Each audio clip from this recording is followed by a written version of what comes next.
Hello and welcome to TTV. You're watching Midday Update. These are the top headlines from our newsroom today. Supreme Committee's new decision to help private sector meet challenges. Fine exemption announced by the Supreme Committee. Government companies in Oman urged to be self-sustaining. Royal Oman Police rubbishes rumors about man killing 5 people. Expats arrested on fraud charges promoting counterfeit currency. More screen time can delay language development in young children, according to Finnish study. Our diaspora is our strength, says Indian Prime Minister Modi in Washington. UV snatches first win in Serie A. These were the top headlines from our newsroom today. Let's see how the weather looks like in the Sultanate in our weather update. Parts of Oman may witness thunderstorms accompanied by downdraft wind this morning, said Oman Meteorology. According to their daily forecast, it said that the weather will be partly cloudy to cloudy skies along the coastal areas of the Far Governorate and the adjoining mountains. There will be mainly clear skies over the rest of Oman, along with chances of convective cloud formation and thunderstorms associated with fresh downward wind, and may cause flash floods over the Al Hajar Mountains and adjoining areas towards afternoon and evening. They also added that there are chances of late night to early morning low-level clouds over the coastal areas of Arabian Sea. With that, let's see how the weather looks like in rest of the governorates. Muscat will be sunny with temperatures between 28 to 35 degrees Celsius. Musandam will also be sunny with temperatures between 28 to 35 degrees Celsius. North Al Batna will also be sunny with temperatures between 28 to 35 degrees Celsius. South Al Batna will also be sunny with temperature between 23 to 38 degrees Celsius. Al Buraymi will also be sunny with temperatures between 28 to 39 degrees Celsius. Ad Dahira will also be sunny with temperatures between 25 to 41 degrees Celsius. Ad Dakhliya will be partly cloudy with temperatures between 22 to 36 degrees Celsius. North Al Sharqiya will be partly cloudy with temperatures between 23 to 42 degrees Celsius. South Al Sharqiya will be sunny with temperatures between 27 to 35 degrees Celsius. Al Wusta will be sunny with temperatures between 24 to 41 degrees Celsius. And lastly, Dhofar will be partly cloudy with temperatures between 26 to 31 degrees Celsius.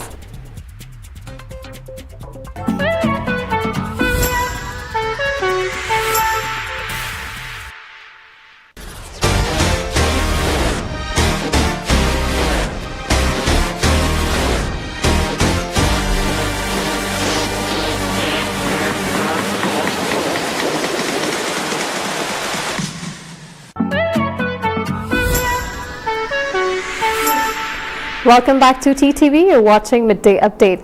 Now, before we get into the details of the local stories for today, let's see COVID-19 updates. This is the 6th day that the Ministry of Health has registered no deaths in the Sultanate, with the death toll remaining at 4,093. However, the Ministry of Health has registered 39 new cases in the Sultanate today. With this, the total confirmed cases in the Sultanate now stands at 303,551, which also includes total recoveries of 295,168, as well as total deaths of 4,093. In the span of 24 hours, the health officials have also received 426 recoveries.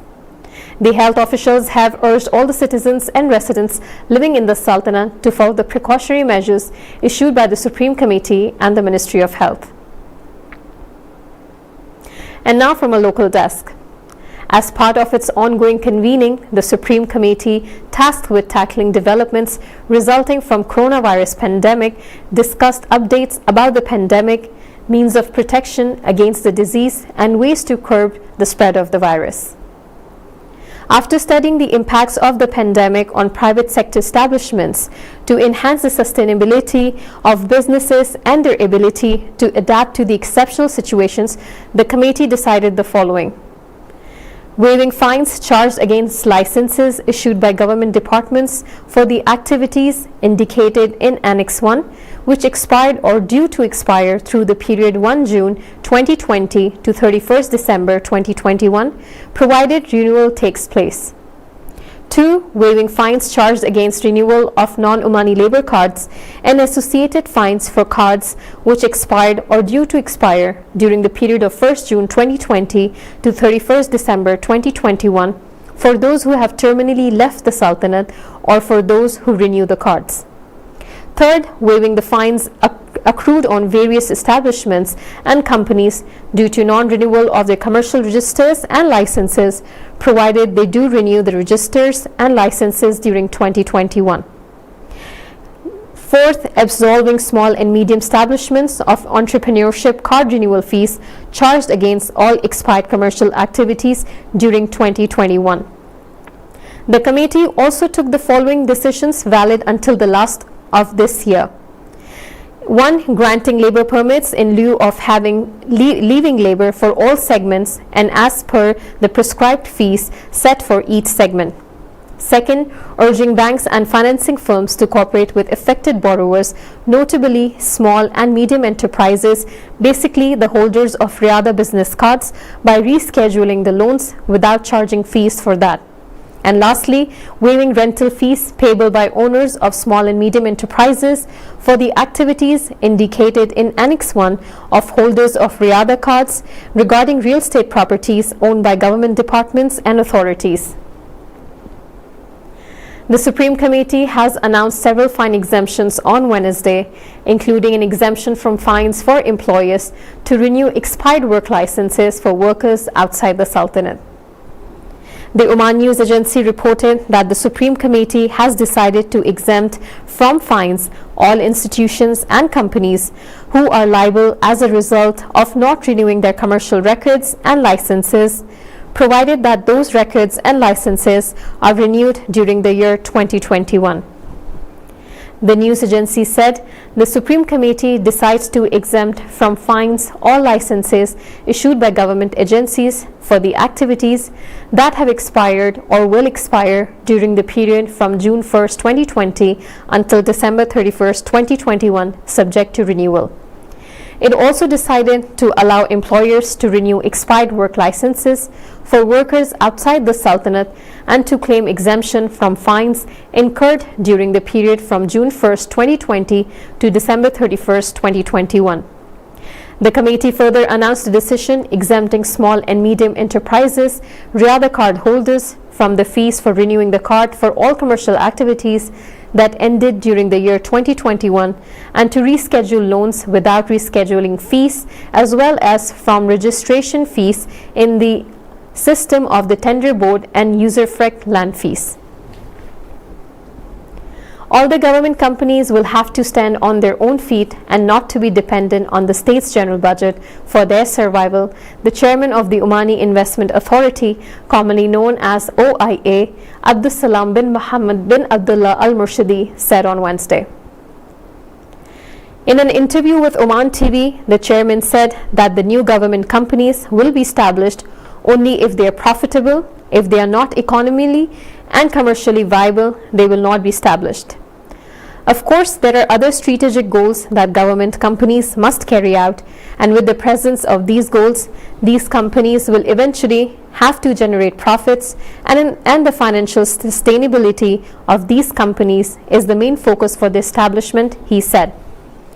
Al-Murshidi also stressed that no government companies after today will get money from the state's general budget to run their business, but every company we will establish must be able to continue and support itself.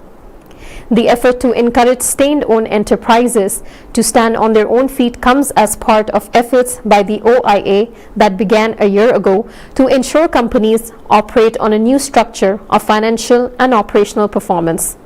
This was instituted through policies and guidelines aligned with Oman Vision 2040 that serve the national interest. The governance of state-owned enterprises became one of the OIA's top priorities, particularly in the light of Royal Decree No. 61/2020.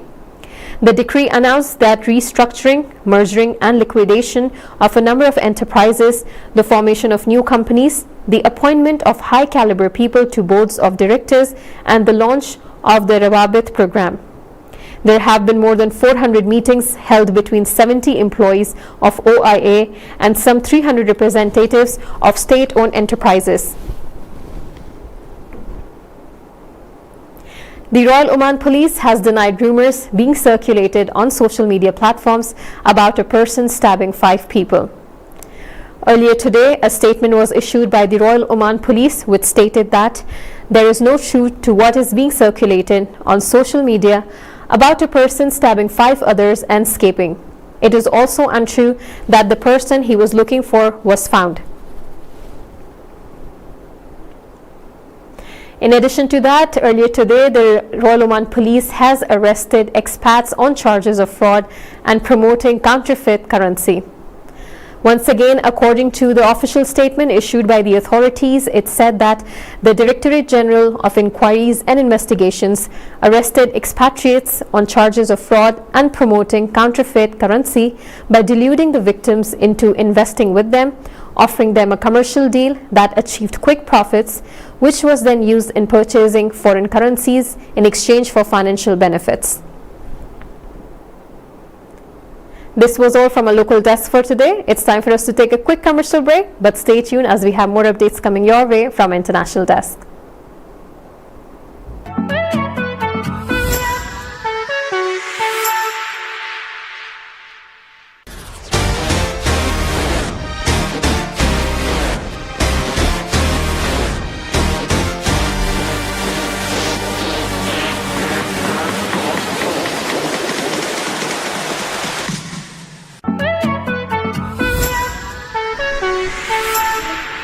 Welcome back to TTV. You're watching Midday Update. And now from International Desk. Spending a lot of time on electronic devices can slow down young children's language development, according to a study conducted by Tampere University Hospital, commonly known as TAYS of Finland. The study investigated the development of speech and linguistic expression in toddlers at 18 and 24 months of age and found that the more screen time spent by both parents and their children, the slower the toddler's language development, said TAYS in a press release issued yesterday. A total of 1,667 Finnish-speaking families were chosen by regional clinics to participate in the study before their children were born.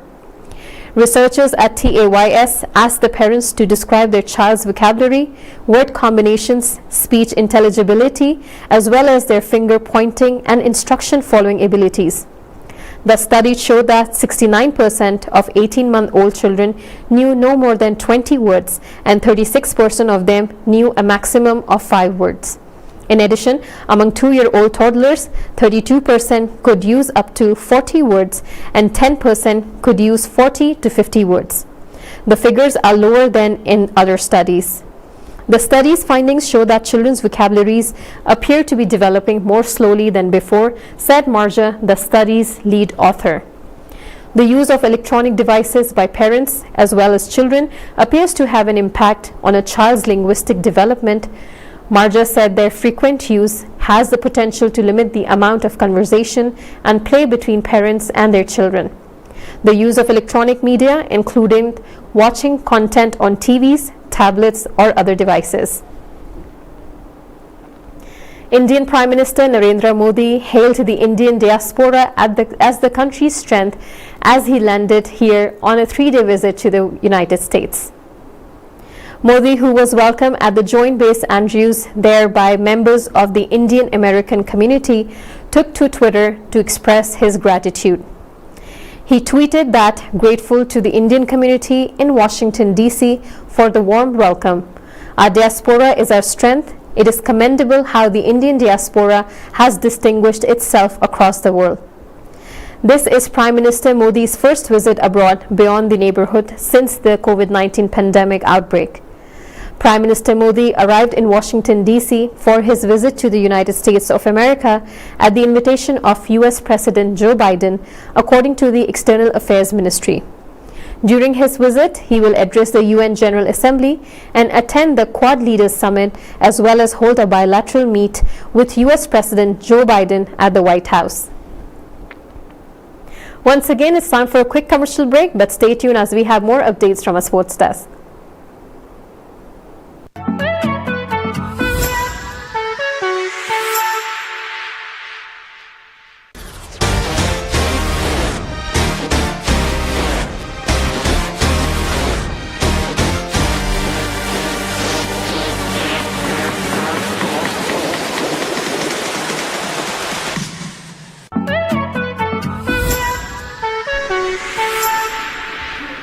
Welcome back to TTV. You're watching Midday Update. And now from a sports desk. Juventus finally claimed its first victory in the new Serie A season after a 3-2 thriller over Spezia on Wednesday. The old lady had a poor start to the season, just collecting 2 points in the opening 4 rounds. With Federico back to action, Moyes starting at centre forward, Juve broke the deadlock in the 28th minute as Adrian nodded a Leonardo's long pass for Moyes, who smashed in on the edge of the box, scoring the first goal since his return. The home side got back on level terms minutes later when Emmanuel Scorcher curled into the top corner and he imitated ex-Juve star Cristiano Ronaldo's celebration. Spezia turned around the game straight after the break as Giannis shook off Leonardo's defense to finish with a daisy cutter. In a desperate bid to avoid another defeat, Juve fought back and found the net in the 66th minute before Messi scored for the winner 4 minutes later. The most important thing is we won, and I'm pleased because we had to dig in to get in. We will savor this with now, and from tomorrow we will concentrate on trying to win our first game at home, said Juve's coach. With this news, we have come to the end of the episode for today, but stay tuned as we'll be coming back again next week with more updates and latest news your way. Keep watching TTV. You've just heard the live feed from the TTV studios on TFM 95.4. Let's talk.